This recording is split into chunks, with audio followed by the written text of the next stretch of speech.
Jai Radha Madhava Kunja Vihari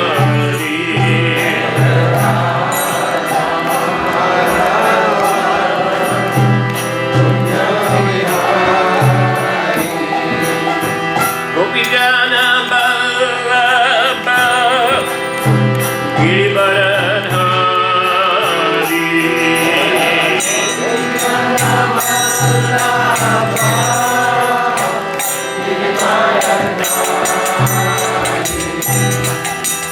Gopi Jana Ballabha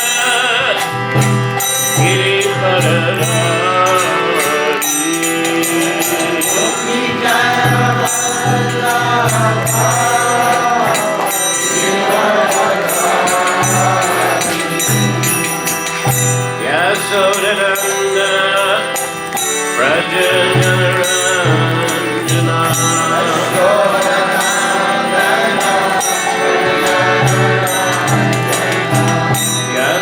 Yasodhanandana Prajaranjana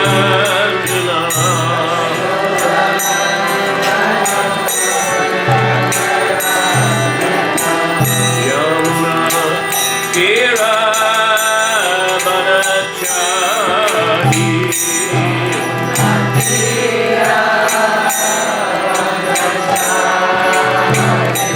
Yamuna Kira Banachari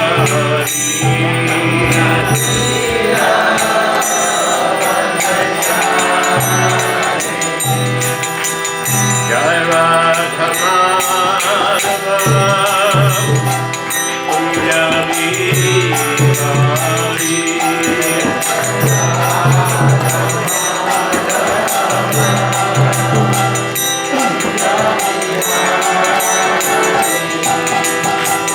Jai Radha Madhava Kunja Vihari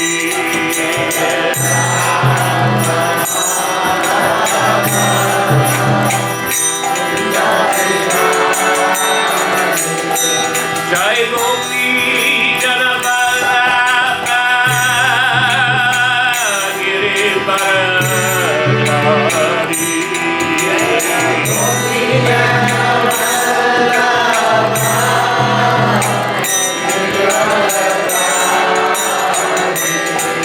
Jaya Gopi Jana Ballabha Giridharadhari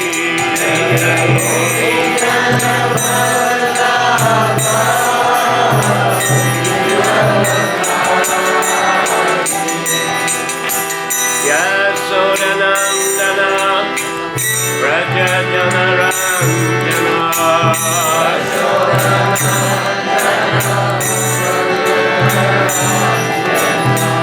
Yasodhanandana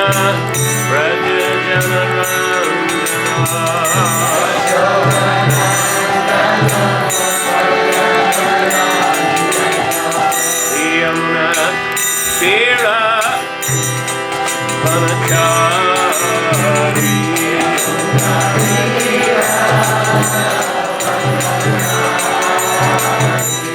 Yamuna Tira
Saraswati Devi Gauravani Pracharine Nirvisesha Sunyavadi Bhaskatya Visasarine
Krishna,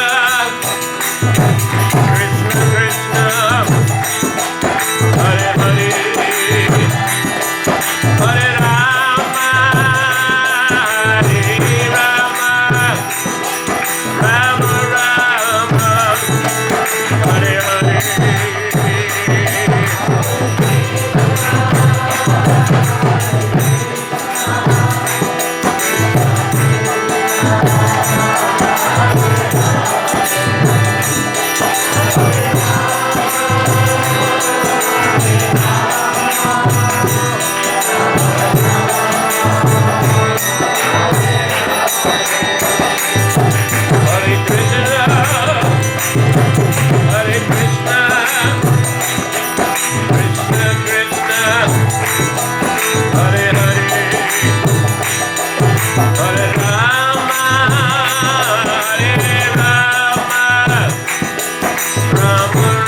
Sri Gauranitai ki, Samaveta Bhaktivedanta ki, Nitai Gaur Premanandi.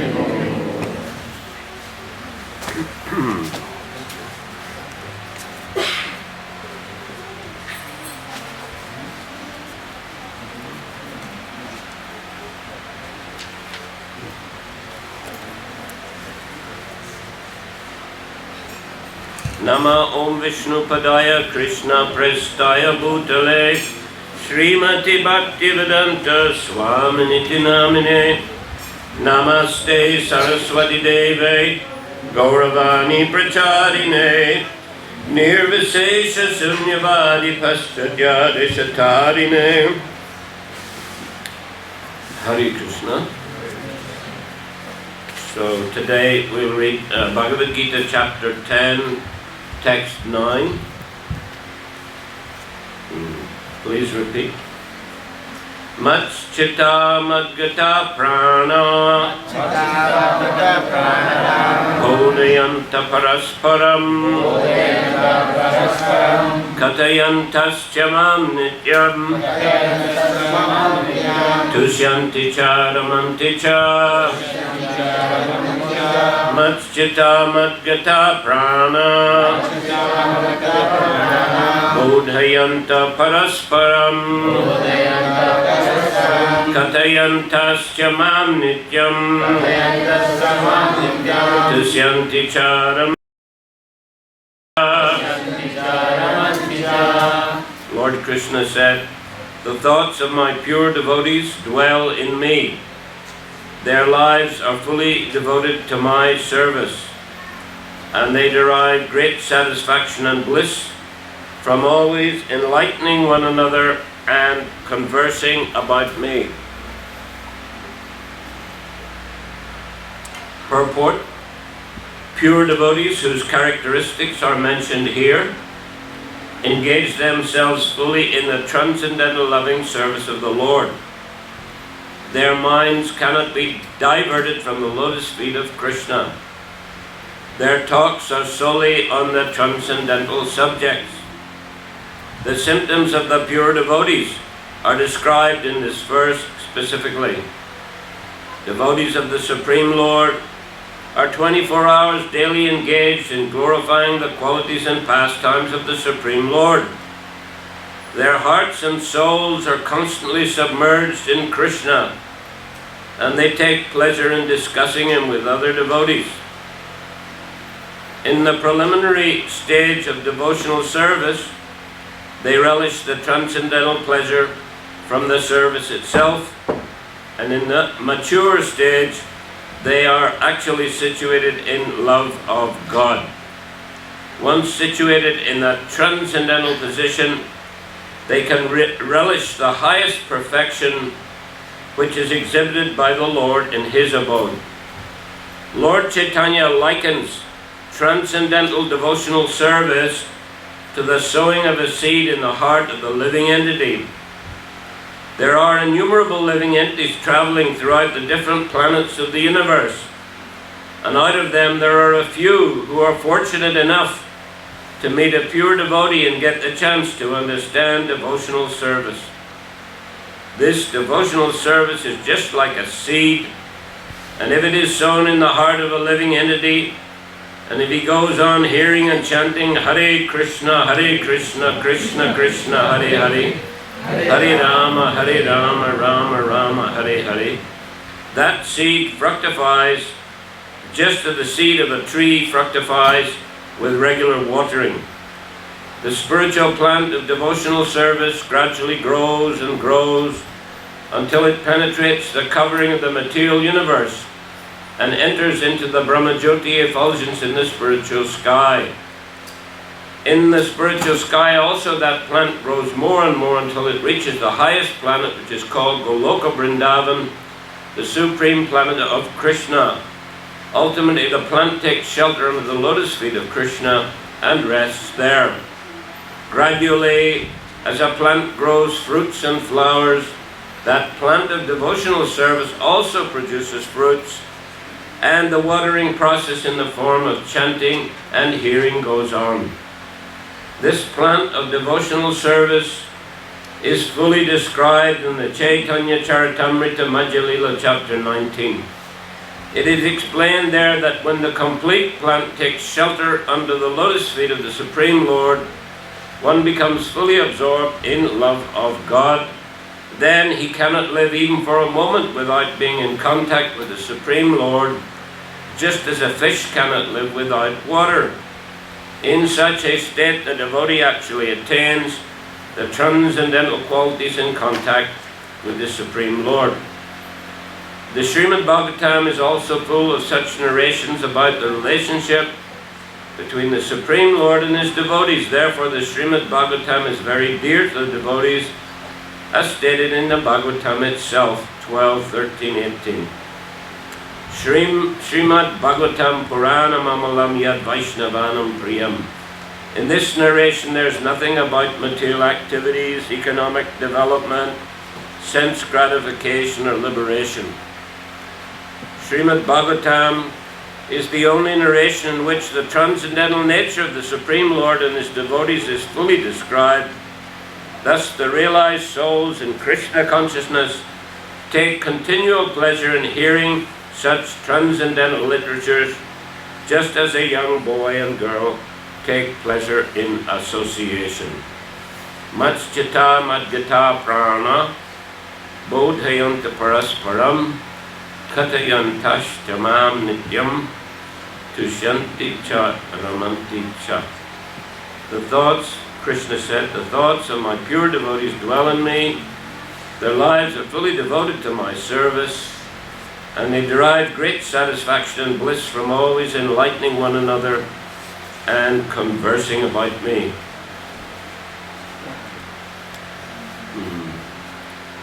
So, as Krishna explains in the second chapter of Bhagavad Gita, we are not this body, we are all eternal spirit souls. Our real home is in the spiritual world. To be there, engaged eternally in the transcendental loving service of Krishna.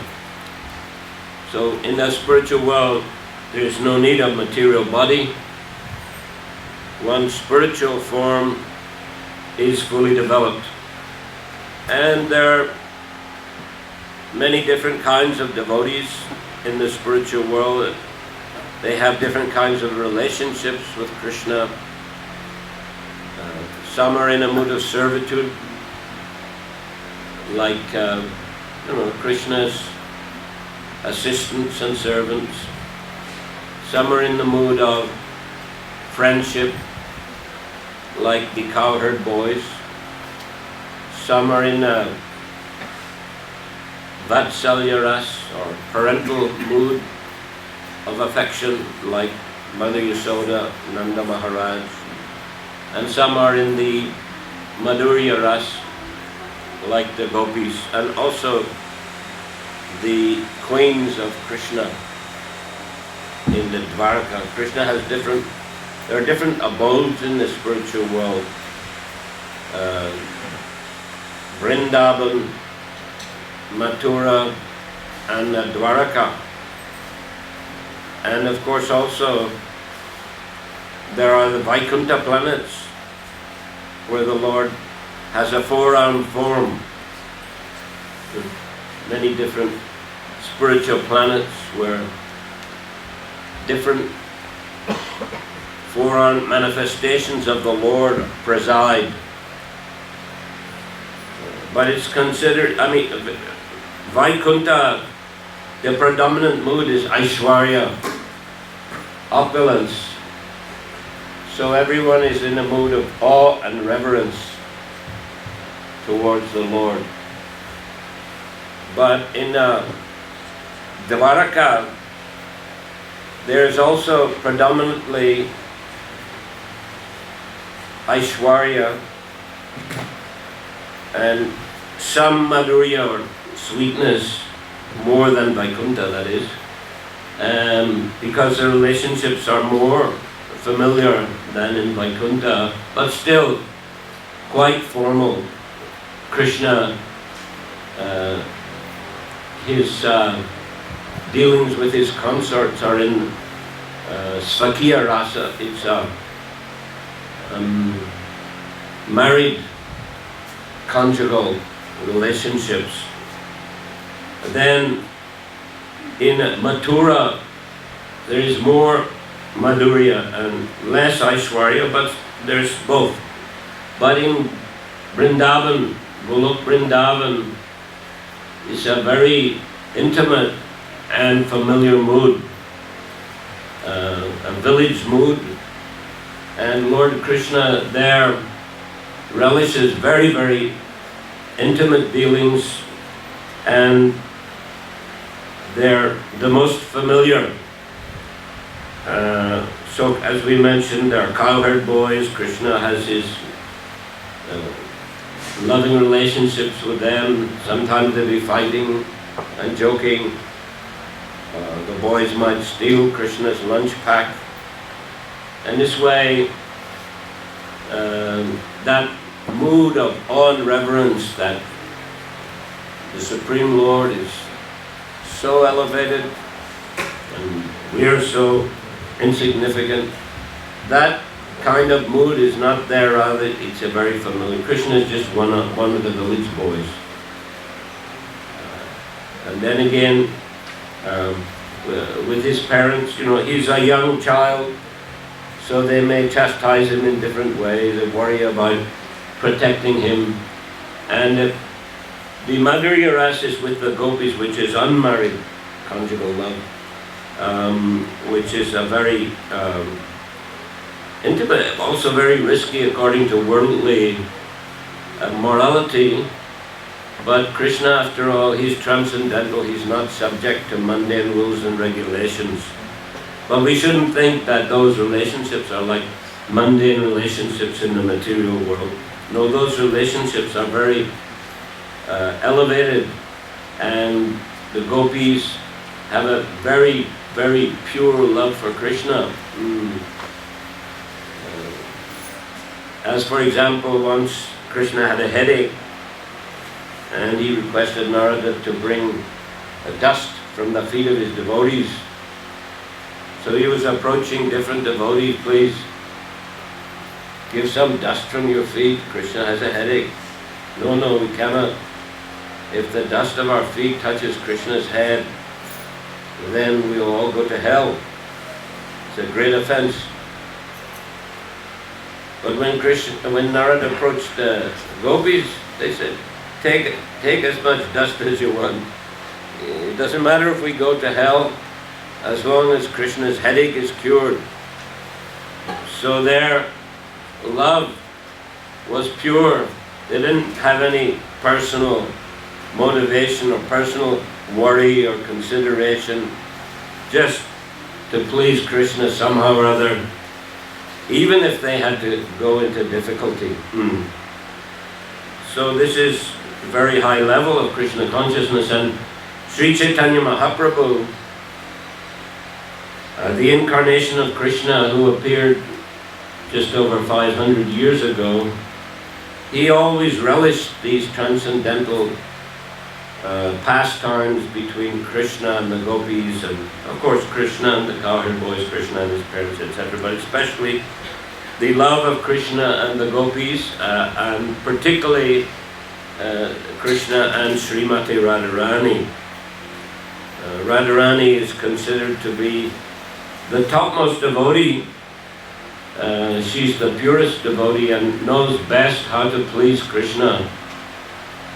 So therefore when we worship Krishna, we worship Radha Krishna together. Radha is his internal energy, spiritual energy, his transcendental potency. So the devotees, they like to relish hearing about Krishna. Srila Prabhupada, early on he published a Krishna book, which is actually a summary of the 10th canto of the Srimad Bhagavatam, and generally is recommended you should begin to read the Bhagavatam at the beginning, first canto, and gradually progress until you reach the 10th canto, which is a summum bonum of the Srimad Bhagavatam. 10th canto particularly deals with Lord Krishna's transcendental pastimes. How many of you have got sets of Srimad Bhagavatam? Very good. For those who haven't, we recommend. Please take some sets. They're available here, I believe. Yes. So, Prabhupada, I mean, the earlier cantos are dealing with different incarnations. We find a description of Vamanadev, Varahadev, Nrsingadev, and Matsya, and other incarnations of the Lord, and other great devotees of the Lord. But the 10th canto particularly deals with Krishna's transcendental pastimes. So Prabhupada published this early on, but he published it as a summary study. So he explained very carefully that we shouldn't misunderstand the transcendental pastimes of Krishna to be some kind of mundane affairs as we find in this material world. These are pure spiritual activities, but one needs guidance to be able to understand, and therefore he explained simultaneously with describing the pastimes, he also explained the pure and transcendental nature of the pastimes of Krishna and his devotees. So therefore we were able to read Krishna book, from a very early time. One of my first experiences when I came to the temple in London, it's 1971, I already had seen the devotees chanting on Harinam. I got a Back to Godhead magazine.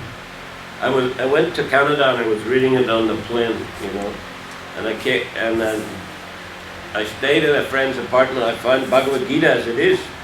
He'd never opened it, but I took it with me, I read it, and I was deeply impressed. And by reading Prabhupada's purports, the main message that I understood was that if you want to progress in spiritual life, you have to find a bona fide spiritual master and act under his direction.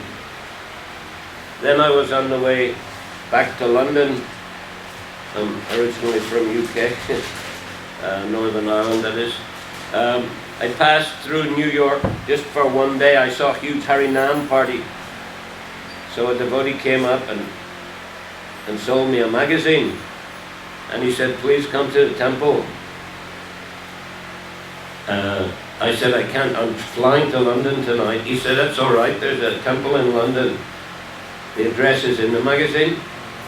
So after a couple of days, I went to the temple. It was about lunchtime. Devotees invited me inside and gave me prasadam. After prasadam, said, time for Harinam. So they took me on a Harinam sankirtana for about 3 hours on Oxford Street. We came back. Well, stay a little longer. The spiritual master will be speaking tonight. Fortunately, Prabhupada was there in London at the time. It's August 1971. And I had the good fortune to hear him lecture. And it was very impressive. I immediately understood, here's a bona fide spiritual master. He had very deep spiritual knowledge. He was very serious, and his lecture was very powerful, and devotees were very much dedicated to him, and the atmosphere in the temple was very pure, very clean, a very nice standard of deity worship. So I was very inspired by that. When I came back a few days later, I heard Prabhupada lecture again, and the devotees invited me to join the temple, so I decided to join.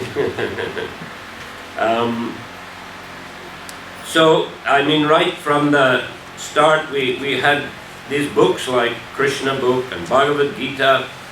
Prabhupada took it very seriously to translate these scriptures. He would rise early, 12:30 or 1 o'clock in the morning when it was quiet, and he would translate for several hours. After that, then he would go for morning walk, and then he would give lecture on the Srimad Bhagavatam.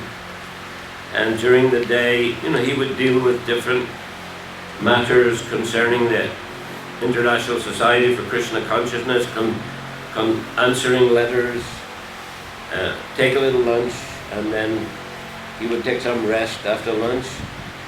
And then again in the evening, Prabhupada would attend various programs, or he'd give a lecture in the temple.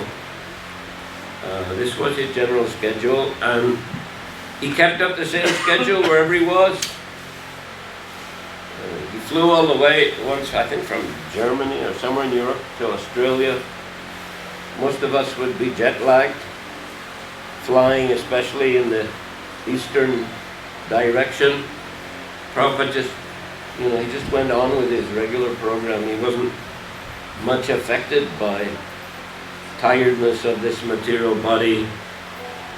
He was on a spiritual platform. He was a great spiritual master. And he said, I will live in my books.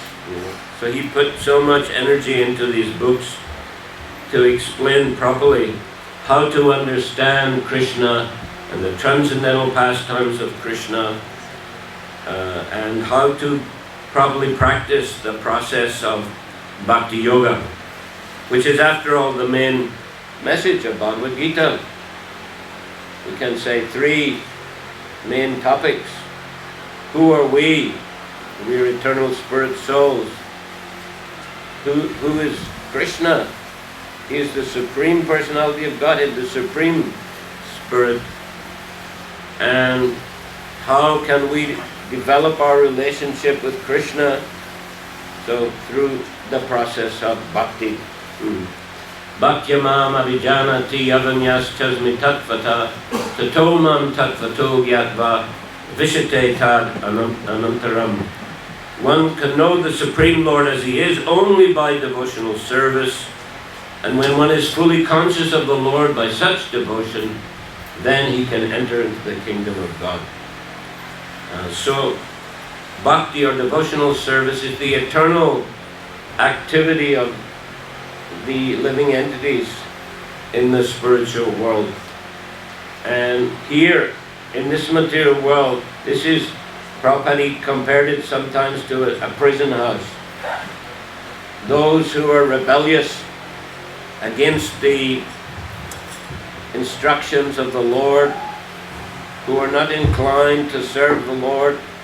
Lord has also created this material world. You can come here, you can try to enjoy yourself separately from the Lord, but in the process you will create karma. Someone may be pious, he's creating good karma. Someone may be sinful, he's creating bad karma. But actually, good karma and bad karma both bind one to this material world. Good karma means one may go to a higher planet or get a better birth in the next life, but his good karma will run out eventually and he'll have to come down again. Or if one has bad karma, he may take birth in lower species, lower planet, whatever. But the system works so that gradually his bad karma becomes worked off and he comes back to human life. Human life is very important. It's like a crossroads, if you like, or it's a form of life in which one has a higher intelligence to understand spiritual life. One is able to understand one's spiritual position and who is the Supreme Lord and how to develop our relationship with Him. So our great acharyas, and there are many of them, Madhavacharya, Madhavendra Puri, Lord Chaitanya, Vishwanath Chakravarti, Baladev Vidyabhushan, Bhaktivedanta Thakur, Bhaktisiddhanta Saraswati Thakur, Srila Prabhupada, they were all very strong proponents of the process of bhakti, devotional service to the Lord. And they were also strong proponents of bhakti and strong opponents of the impersonal conception of the absolute truth. In the sense that Brahman realization is not the ultimate realization. Of course, the Bhagavatam says, Vedanti tat tat vavidas tat vamyajganam advayan brahmeti paramatmeti bhagavaniti sabjate. Learned transcendentalists who know the absolute truth call this non-dual substance Brahman, Paramatma and Bhagavan. But these are just different levels. Brahman is not the ultimate. Prabhupada gave example, if you approach a city from far away, you may, if it's say evening, you may see some light in the distance, or you may see some dust rising. You come near, you can see there are walls and some buildings, but if you go into the city, then you see many people and you can interact with them in different ways. So there are different levels of understanding the city. In the same way, there are different levels of understanding the absolute truth. So Brahman is considered to be the transcendental effulgence of Krishna's body and the transcendental effulgence of the spiritual planets. But higher than that is Paramatma, that the Lord is situated in everyone's heart. And highest realization is Bhagavan, that Krishna is the Supreme Personality of Godhead. So those who are Mayavadis or impersonalists, they recognize that we are not the body. Body is temporary. We are eternal spirit souls. Aham Brahmasmi. And we are suffering in the material world. We come here and then we have to struggle in different ways in our life, how to get an education, get a job, get married, etc., raise children. So there are many challenges in this world, and there are many miseries as well. So the Mayavadis, they say, we are suffering because of action, because we're active. If we stop action, we'll stop suffering. So therefore they try to just sit and meditate. I was reading a description by Gurudas. He was one of Srila Prabhupada's early disciples. And they went to the Kumbh Mela with Srila Prabhupada. This at 1971, I think. And he saw some of these yogis lying in the sand. They're covered in sand. Only their hand is sticking out of the ground, and the nail is grown, so high, and it's looped over and started to grow inside their hand. I mean, this is well, you could say it's quite advanced Brahman meditation. They stop all activity. But you cannot stop all activity eternally. Eventually we give up this body and you have to take another body.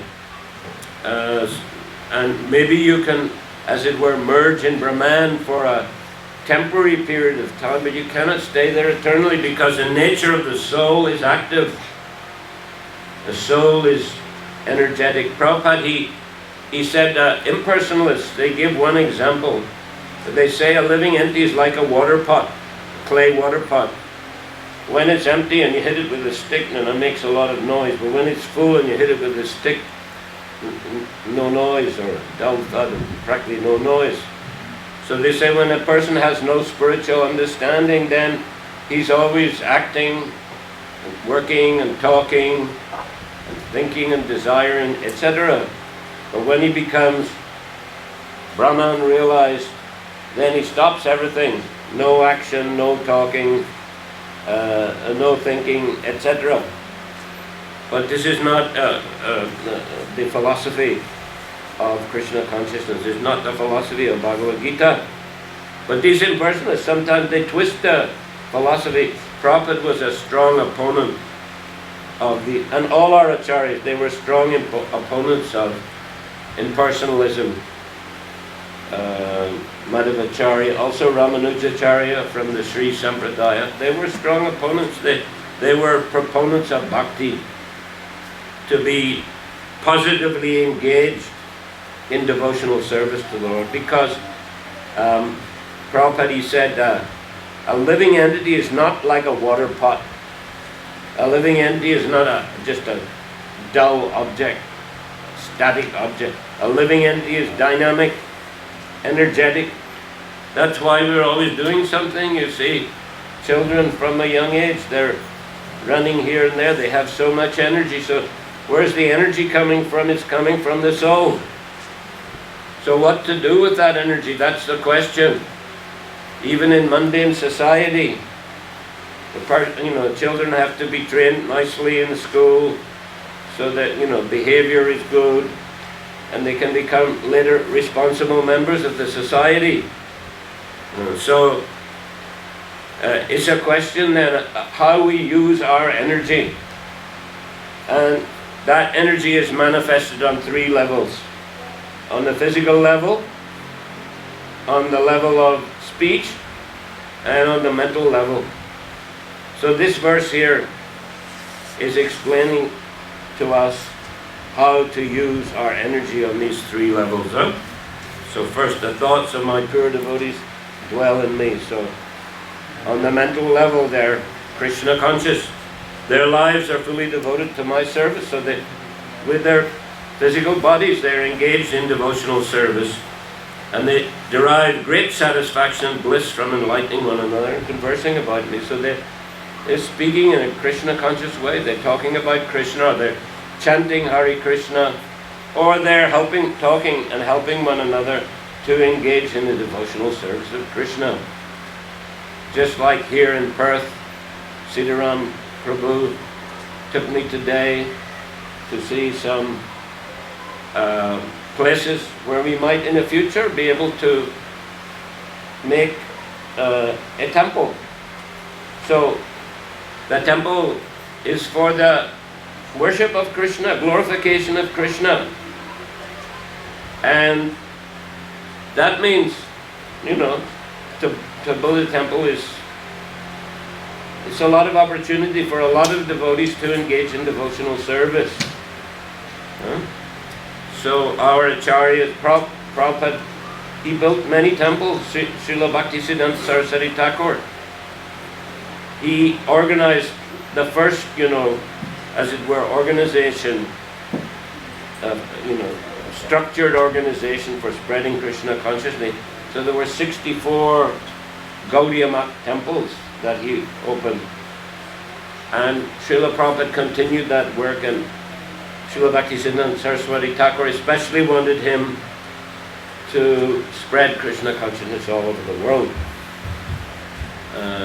On their first meeting, he gave that instruction, and just before his departure, Prabhupada had written him a letter asking how he could best serve him, and he gave the same instruction. He told him, preach Krishna consciousness in the English language and spread it all over the world.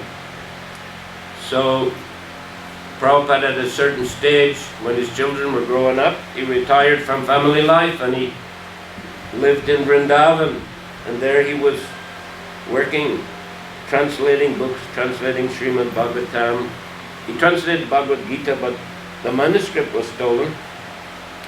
But then he worked on Srimad Bhagavatam, and he translated the first canto and published it. He would go to Delhi, come and go, and he published the first 3 volumes of Srimad Bhagavatam. This way he was, following instructions of his spiritual master and preparing himself to go one day to the Western world. And of course he went, and he was very successful in establishing Krishna consciousness all over the world.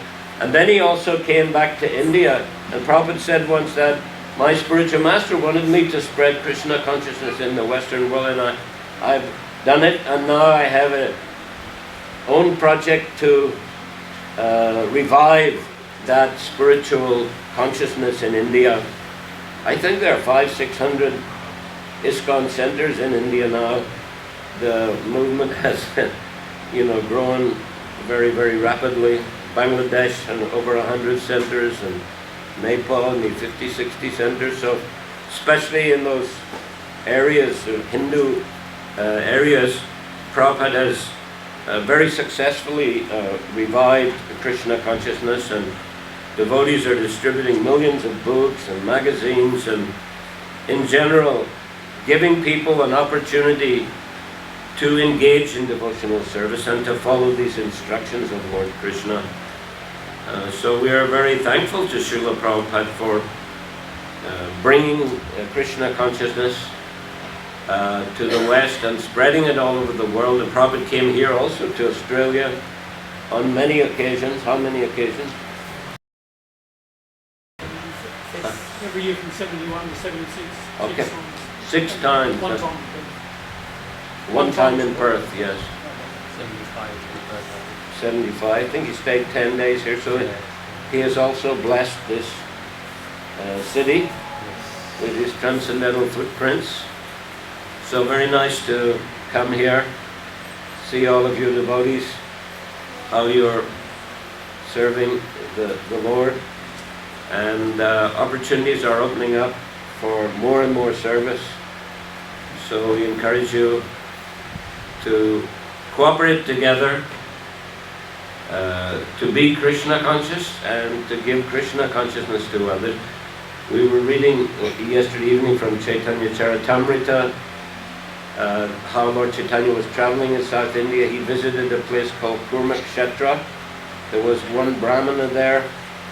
He was very fortunate. Lord Chaitanya visited his home and he gave him prasadam. And then that Brahmin said, "Let me go with you. I can't tolerate this, material life anymore." And Lord Chaitanya said, "Don't speak like that again." He said, stay here. You chant Hare Krishna, and whoever you meet, tell him about Krishna. In this way you become Guru and you deliver this country. So this was the instruction he gave to everyone as he traveled throughout India. Prabhupada repeated this instruction many times. So Guru means teacher.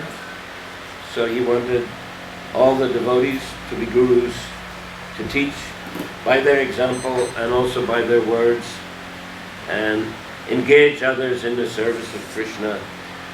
So we can all go back home, back to Godhead. Prabhupada said, once a devotee asked, will I go to the spiritual world? And Prabhupada said, yes, you will go, and I will go, and this other devotee will go, and we'll have another ISKCON there in the spiritual world.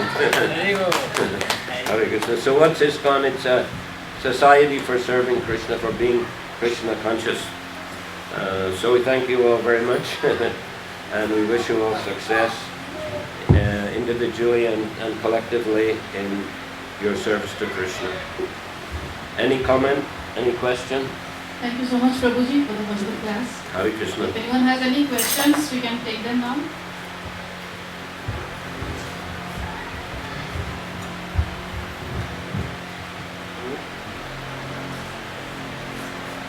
Any comments?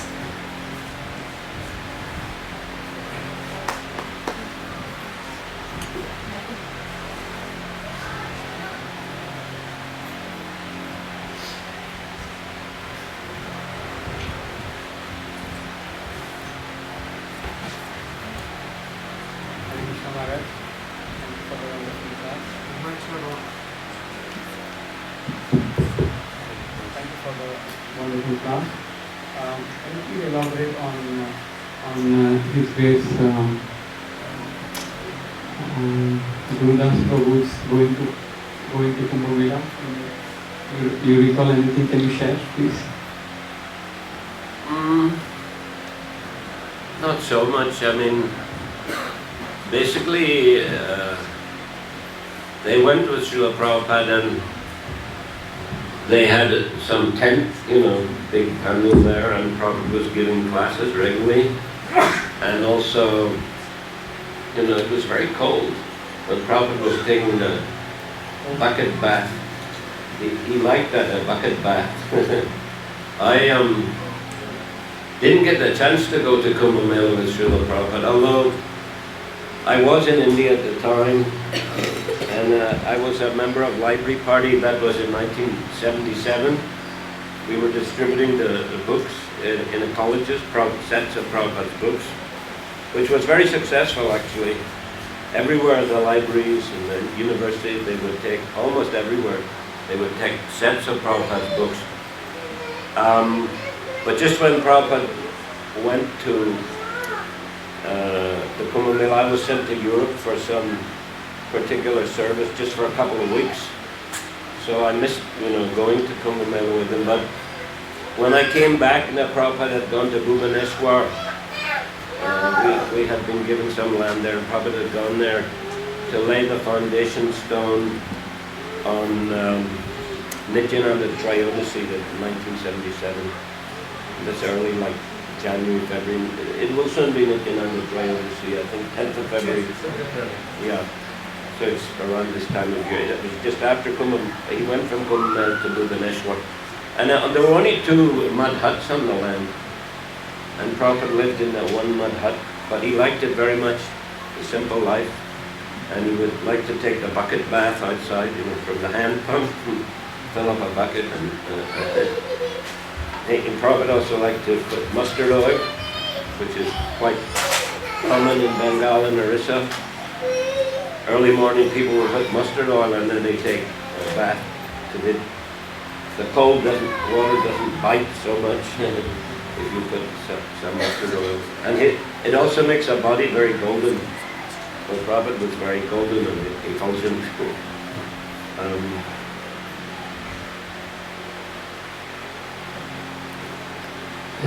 Thank you so much. A couple of questions. One is that how should devotees see, because obviously this is a Mahakumbh, comes after 444 years, the one which is happening now.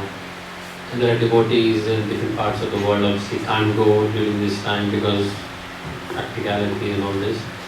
So how important it is to go to a kumbh and take a bath there for devotees?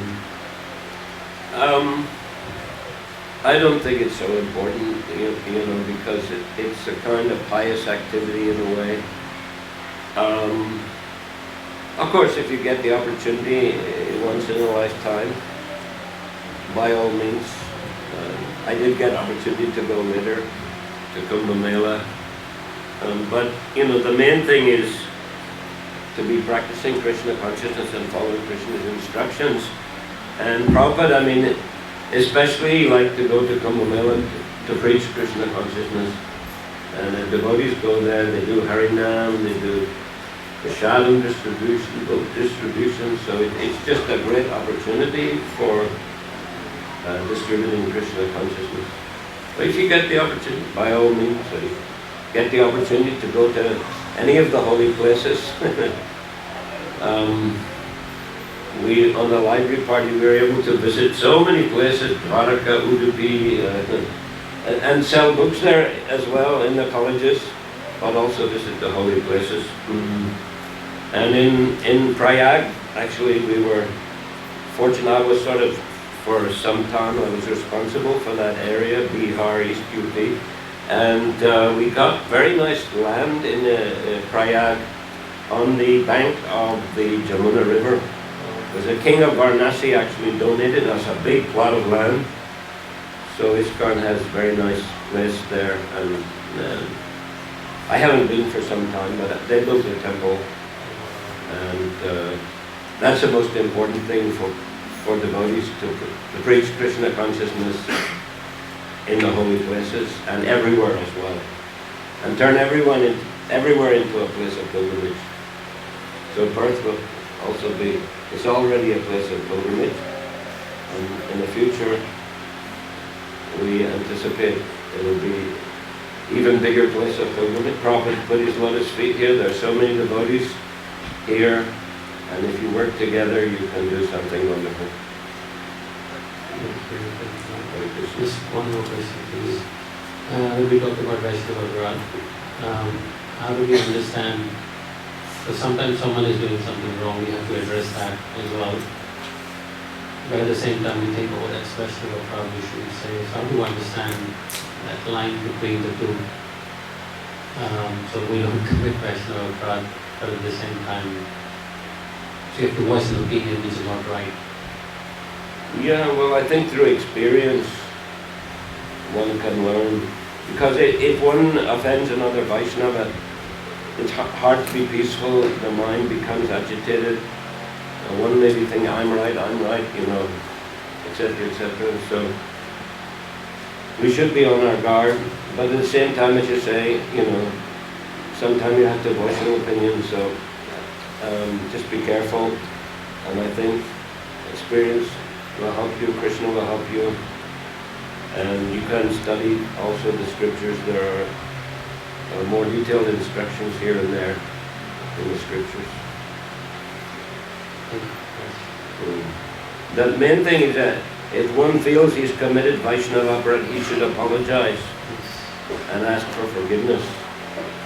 And the Vishwanath Chakravarti, he made some comments about this. He said that if someone commits some aparadha and he apologized, but that devotee who offended, he doesn't accept apology, still one should go on trying to serve him and apologize. Finally, if he, you know, after much endeavor, if you still won't forgive, then in helplessness, one should take shelter of the holy names of the Lord, and the holy name will relieve him of the offense. But one should not think that he can commit offenses to Vaishnavas and just chant the holy name of the Lord and he will be forgiven.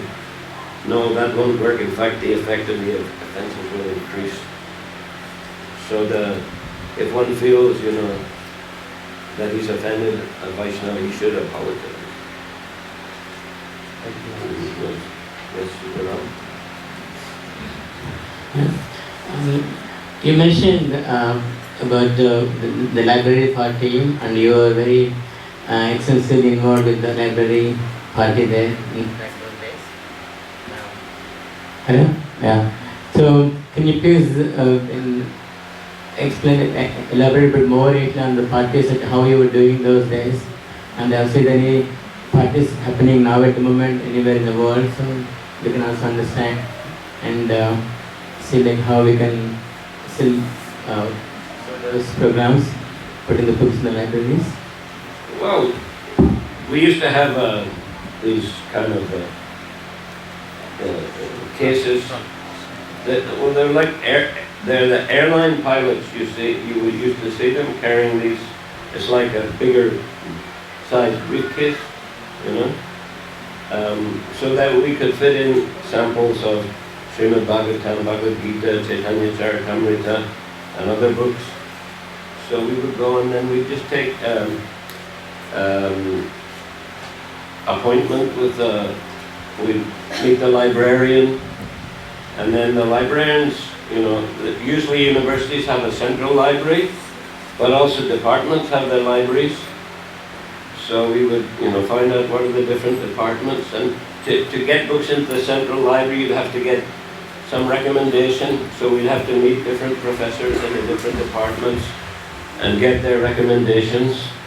And if they gave recommendations, because they had a budget, you know, they would, you know, it could be deducted from their budget. So if they gave recommendation, then the librarian would automatically take set. And many of the departments also had their own smaller libraries, you know, Sanskrit department or ancient history department, different departments, and we could sell sets there as well. So that's all. It's not very complicated. I don't know where now there are library part, because devotees have put their sets of books in so many libraries already all over the world. But anyway, that was the nature of the program. Prabhupada liked it very much. He would ask us, what are they saying about my books? We would collect statements from different scholars, and then we publish them in a small booklet, which was called the Krishna Consciousness Movement is Authorized, because people would criticize, this is CIA, this is the World Bank financing. And the last conversation I had with Prabhupada, which was in August 1977, at that time he was telling me to go and preach in Nepal and Bangladesh, and we had discussed how to do that exactly. And then Prabhupada went on to say, actually we needed some money in Nepal because the devotees needed to extend their visas, and I wanted to go to the West and collect some money. Prabhupada said, no need, open a bank account, I'll send you the money every month. And then he said, this is not CIA money. This is not World Bank money. This is Bhaktivedanta Swami's money. He said, I worked very hard, labored hard in the night, writing these books, and my disciples are helping me to print them and distribute them. He said, Son of India has done a glorious work. He's gone to the West and he's made so many devotees, and he's written so many books, and bringing the money to India and building temples like Bombay, Vrindavan, Mayapur. This is not CIA money, this is Bhaktivedanta Swami's business and Bhaktivedanta Swami's money. So, he did have to suffer quite some criticism in India in the early days, but Prabhupada was very, he was very protective of his disciples, and very clear-headed what was his mission and his goal, and he accomplished it. He laid the basis for the Krishna consciousness movement all over the world, and these books are the basis. As a famous saying by Prabhupada, books are the basis, preaching is the essence, purity is the force, and utility is the principle. So Prabhupada, he was a very pure person, pure devotee of Krishna, and he was a very practical person also. So he understood how to plant the seeds of Krishna consciousness all over the world, and how to train devotees, and how to create an organization which would give facility to people all over the world to engage in the process of devotional service to Krishna and go back to Godhead. So that was his great contribution.